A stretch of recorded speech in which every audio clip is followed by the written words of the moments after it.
But the ultimate and most dangerous test was a huge, specially constructed vacuum chamber. They were able to pull all the air out to create a big vacuum, just like it would be on the moon. That way we could test our suits to make sure there was no leakage. One such test narrowly avoided disaster.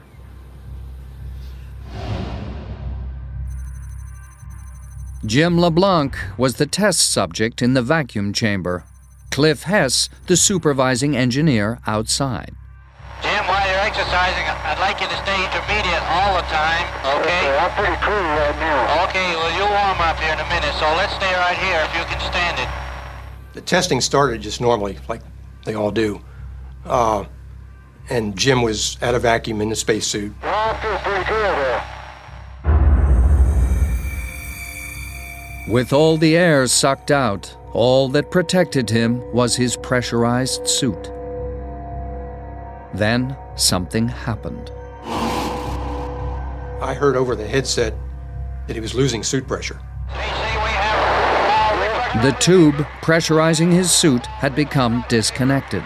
Inlet valve is open. He was in serious danger. Repressurize the chamber.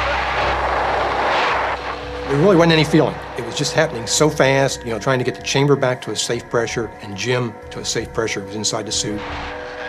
As I stumbled backwards, I could feel the saliva on my tongue starting to bubble just before I went unconscious. And that's kind of the last thing I remember.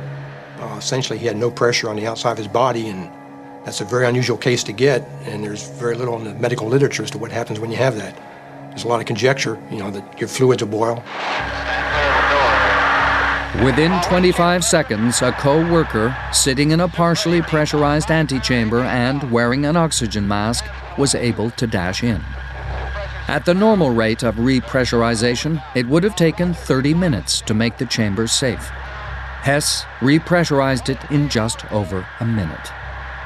That's much, much faster than you would ever come down in an airplane. It would really hurt your ears if you did that. Finally, it was safe to let a doctor in. Miraculously, LeBlanc had already regained consciousness.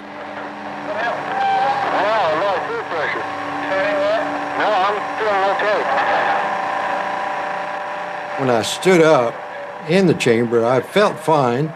My ears ached a little bit from the course of rapid repressurization, and that's basically the only effect I had. It was one of the few instances where anybody was ever exposed to that low of a pressure and lived to tell about it with no obvious damage. Such an accident in space would have been fatal. But thanks to testing like this, no astronaut has ever had to face a similar situation.